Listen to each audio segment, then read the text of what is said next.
Hey everyone, it's Joe, the 50-something Dasher, and for today's video, I thought I'd go back to the Wonder Woman theme and the background of my room here. I don't know why, for whatever reasons, it just felt like it. So no green screen today. Threw the shirt on as well. So here we go. Anyway, before I get started in the subject of today's video, wanted to give a shout out to Mr. Bet on You. A lot of other, dashers watching this know who I'm talking about. Special surprise on Friday evening. He commented on my video titled "Is DoorDash Dead or Dying?" Also shared the video to his channel. Said some nice things about the video, and I got a lot of traffic to that video because of that, and some new subscribers. So thank you very much, Mr. Bet on You. Welcome, new subscribers. Thank you for signing up. It's much appreciated. And then soon after that happened, I checked out a couple of his videos, and and then the subject that I'm going to talk about, I shared the video about, and he posted this about 9-10 days ago, something like that. I was totally unaware of this. It's the first time I heard about this. The changes in select markets, the changes to the Dasher Rewards program, and new qualifications, things that you have to, guidelines or whatever that you have to meet to get on the 3 different tiers. But the biggest thing is for the platinum level, the change from 70% acceptance rate to 80% acceptance rate. So I'm not gonna. That's by far the biggest change out of all the changes, at least from my takeaway from the video. But if you haven't had a chance yet, maybe watch that video first. He breaks it down, but all the different changes. So definitely check that out. It's in my. I shared it. It's in my community tab on this channel. But I'm basically going to focus on the change to the, like I said, for platinum status in select markets. And from the looks of things, it's already started in a few of these markets. Instead of needing to maintain 70% acceptance rate, it's now 80% acceptance rate. So two things right away when I saw this and was watching that video.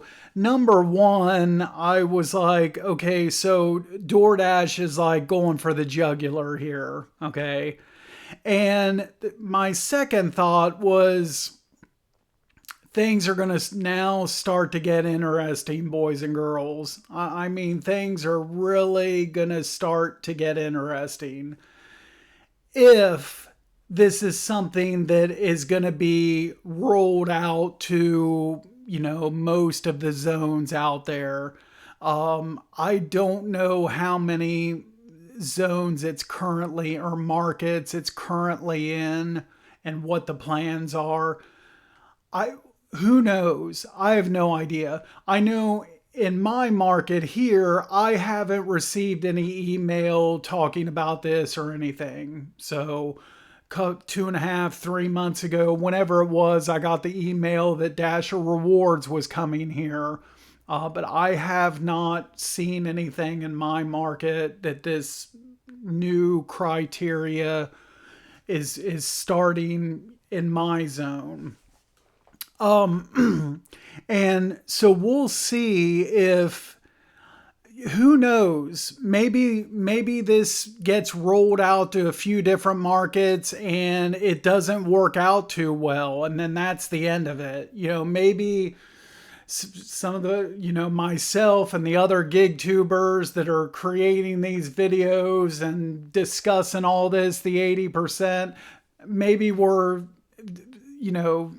maybe we're reacting to this when we shouldn't. It might only get rolled out to a few markets and fail, and it doesn't get rolled out to other markets. Who knows? But here's okay. So my thoughts on this. You know, okay. So with DoorDash, my main thing here is I think things are being made a lot more complicated than it has to be. This is just my opinion. And I have like a two-step, solution to two-part solution to this, that if I was in charge of things, if I was running DoorDash and I called all the shots and everything and it was done my way, I would solve this by doing two things. Now, part of what I'm about to say, some dashers may be in favor of this or whatever, and they'll be in favor of the first part of this, but the second part of it, a lot of people probably, won't agree with me, but I'm going to say it anyway. Okay, so number one is if I was calling the shots, I would not ask drivers to do any job for me for less than $5. I mean, I see a problem with that. And I was in my W-2 today and I thought of what I think is a good analogy here. But let's just say here in my apartment complex, let's just say, down the street, there was like a 5-year-old kid that knocked on my door, wanting to know if there's any work they could do for me. That happened a lot back in the old days. Let's just say I was going to pay a 5 or 6-year-old to just all they had to do was just wheel my trash can out of my garage down the driveway to the end of the driveway. What are we talking about here? 20 feet or whatever it is. And I was going to pay them for that. And a little kid could wheel our trash. We don't have much trash each week. It's just my wife and I and the dog. And so we don't have a real heavy trash can here. But anyway, and I was going to pay a little kid do you think I'm really going to pay him like $2 or $3, even though it's something so easy and simple as just wheeling my trash can down 20 feet to the end of the driveway? Come on, I'm not gonna pay that little kid like $3 for doing that. Yeah, I'm gonna pay him $5, $10, whatever. And like with DoorDash and these gig apps, you are asking grown adult people that are working for you, you're asking them to do a job for you and only paying like $2 or $3 or $4 for doing any kind of work whatsoever, and you're going to pay somebody like $3. I just see a problem with that. But having said that, hey, I knew what was involved when I signed up with DoorDash and got into this. So that's the way DoorDash does things. And as far as I'm concerned, I have to be okay with it. Yeah, I have to be okay with it. Otherwise, I need to get out and find something else to do if I don't like it. I mean, I'm not calling the shots. DoorDash is, and I'm, contracting with them and getting work with them. And if I don't like the work I'm getting from DoorDash, then get out. So. But anyway, what I would do if I was calling the shots, I think, bare minimum of $5 for any type of order. That's just me. I've heard, I can't remember, I've heard other gig tubers like, during COVID times, I want to say that they said, what it used to be like $6, $7 or something was the minimum pay, a few years ago, something like that. And then, so now they've gotten all the way down to $2. So, I don't know. But anyway, so solution number one, $5 minimum on any order. And my second solution, now this is the one that I think a lot of people this would be unpopular with a lot of people. I would not have any scheduling like whatsoever. Whoever wanted to get onto the platform can get onto the platform, and however many drivers wanted to be on at any given time, unlimited amount of drivers could be on any market, anywhere, anytime.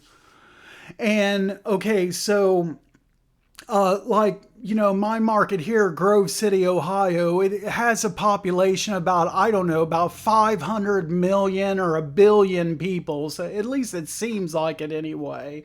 I mean, we make New York City look like a little, farming community, practically.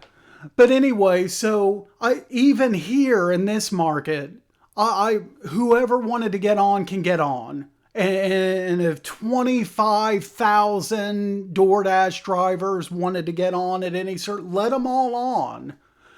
And so what I would do is it would be a score. You'd have to pay your dues in order to get orders. Okay. That's how I think it should be. Okay. I know a lot of people aren't going to be, it's going to be unpopular, but hey, I'm just saying what I would do. You have to pay your dues.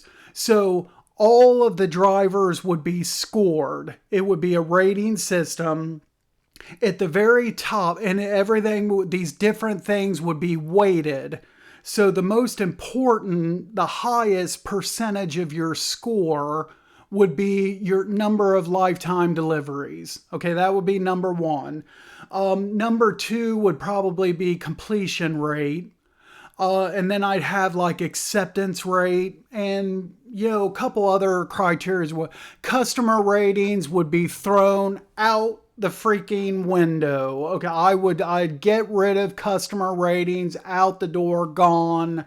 If you haven't already done so, watch my 5-part series that I did several months ago on that issue. Don't get me started. Gone. Okay, so you would be scored.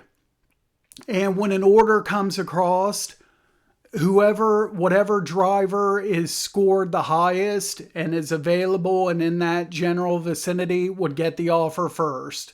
Okay, if there's 25,000 drivers logged in a particular zone and you're number 25,000 and you're brand new, just signed up on the platform, you haven't done an order yet, well, you're probably going to be logged in for 2 or 3 or 5 hours and not get a single offer until other people log off. Or and that's just the way it would be. And also, along with that, I would have transparency in the system as to where you could see who was logged in at any given time as a dasher. That's another part to that.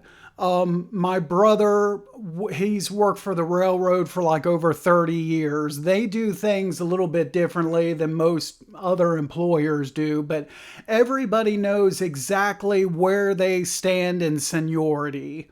And you know exactly what everybody's doing in every job and who's got the most seniority, like on down the line.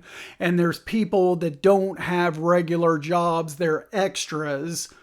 They have like what's called an extra board that they have to be on, and people have to miss work, be scheduled off, or that type of thing. There has to be a need and for somebody on the extra board to get a work for the day or whatever.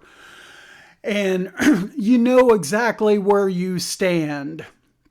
And I would do something similar to that with DoorDash driving. So you could get on the app, log in, and you could see like all 25,000 drivers are logged into that market. And without names, obviously, you would just see a list and you wouldn't be able to know who is who, but you'd see that at the top there's a driver scored such and such. And then, and then on down the line, a driver at the top that's got a score of a 99.9. And then, and then you'd see all the drivers listed, highest score to lowest, and then where you are. So you can kind of gauge the likelihood of you getting orders. Okay, that's how I would do it. I think this would make, if somebody from DoorDash ever happens by chance to watch this video, hey, rather than having scheduling and Dasher rewards and this tier system, and you got to do these criteria to do this and that, and it's just, I don't know. I just think it's too complicated, me personally. Now, okay, so the other thing I wanted to touch on, now that I've got my ideas out of the way for whatever it's worth, the other thing I want to touch on is, okay, so if you're new to the channel, this, at least as of right now, none of this, even if it was to come to my market, does not affect me personally. Like I said, if you're new to the channel, I am a lifetime platinum status driver. So by virtue of being selected to the DoorDash Community Council, so one of the benefits of being selected for that is you get lifetime top dasher or lifetime platinum status, depending on your market. And I don't have to meet the criteria to be on that. I don't have to have the acceptance rate or, the 100 deliveries or 200 deliveries in the last month, whatever it is. I think that was changed too. Check that out in the video I shared. But I don't have to meet those criteria. But the only thing for me is I can't just start like screwing around. I can't just start, doing egregious stuff like being late on deliveries and stealing food, and I can't just continue doing what I have been doing all along basically, and I'm fine and I'll be lifetime platinum. So it doesn't pertain to me, but I don't count on that is 100% certainty for the rest of my DoorDash driving days. They could take that away. They could, 6 months from now or whatever, they could change their minds. Well, now, you know what? Yeah, we're going to take that. We told everybody lifetime, but no, we're going to take that away after all. You're going to have to meet the criteria just like everybody else.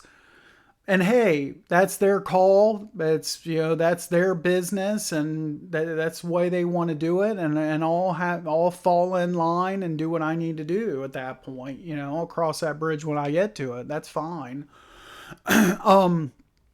But if I was in the position where, okay, like when I was all of last year, basically, when I was a top dasher and meeting the criteria, how would I feel about having to meet 80% instead of 70%? Well, I never had a problem meeting the 70%. So in fact, in like all of last year, so you're talking, I became a top dasher in March of last year through the whole rest of the year. So March through December, top dasher every month. And only, I believe, 2 days out of what is that? 10 months. Only 2 days did I fall, or 2 weeks, in 2 weeks, I fell below 70% down into the 60s. I was not like these other top dashers who would tank their acceptance rate in the first 3 weeks and then take every order the fourth week. I never did that. I tried to I tried to maintain the 70. I had certain criteria for based on if I was at 75% or above. And then if I got below 75%, I like lowered my standards basically on and took orders between 70 and 75%. I would now start taking orders that I wouldn't take above 75%, if that makes sense. And then on those rare occasions when I got below 70, then I loosened the standards even more basically. And if I had to maintain an 80%, like right now I'm at 60, I think. Let's actually drop my phone. I believe I'm at 60% right now. Yeah, 60 even. There it is. And since I've gotten this lifetime benefit, I've stayed above 50 the whole time these last couple months. So it's not, so I take orders that other dashers would be considered, bad. Even with this lifetime benefit, I'm not like as picky and choosy as some other dashers are. So I usually am between like somewhere between 55 and 65 is normally where I run. But if I had to maintain an 80%, I would probably be able to do that. I mean, it is tough. It's asking a lot. In my zone, about probably at least 40% of the total amount of offers that you receive are all out of zone. They pick up in zone, deliver out of zone. 40% anyway. And I'd have to start to be at 80%. All those out of zone orders, I'd probably have to take at least about, at least 80% of those. I mean, it'd be a lot of driving, a lot of miles. But in my current financial situation now, I would probably do that so that I could, keep dashing anytime. Unless that's another thing too. If you've watched my videos before, you'll know that where I've talked about this before, I've never had to schedule like in the way that other dashers have had to, if that makes sense. I've always been a top dasher, now platinum driver. So when I get on to schedule, even if it's like I'm scheduling for the next day or 2 days from now, I always see like full availability. So I've never been in a position where, you get on there and you have to get on the 7th day before you want to schedule right at like 3 p.m. or whenever it is. And you have like a minute to schedule, and that's how fast the time slots get taken up. I've never been involved in that. So I don't know what that's like, but if I could, if I did have, I'd probably go under the 80% and not be a platinum driver. And then I'd probably see what the scheduling was like. I'd try it out for a couple weeks. Maybe I could get on there with not much difficulty and schedule my Tuesday through Fridays, 7 a.m. to 3 p.m. That's my primary schedule that I like to work. And maybe that would not be too hard to schedule as a below silver drive, a regular driver, or whatever a regular driver is called. And if that's the case, then, maybe I wouldn't even try for the platinum. But if it was real difficult to schedule, then I'd probably accept 80% of my orders and be on it. And if, and as with just any situation, so if, and I've said this before, if DoorDash ever, for me personally, ever gets to a point where I'm not making the money that I need to be able to make on there, then you know what? It's at that point, it's time to move on, find something else. But as of right now, April 2024, that's not the case. Right now, I'm able to continue doing what I have been doing, and things are working out for me. So, I'm going to continue on, and that's my best advice to anybody watching this. If you can have your needs met with DoorDash, great. If not, find something else. So anyway, that's I'm probably, it feels like I'm leaving something out that I was gonna say and didn't get across, but if I think of it, I'll throw a comment on this video. I don't know. I'm tired. It's a long day at work. But anyway, that is it for this video. Thanks so much for watching. Again, welcome to all my new subscribers. Appreciate you coming on very much. And until next time, make sure to stay safe out there driving. Catch you next time. If you enjoyed this video, make sure to hit the like button. Subscribe to my channel if you haven't done so already. Check out my other videos. A lot of good stuff, a lot of information for all things DoorDash. And we will see you at the next video. Thanks again for watching.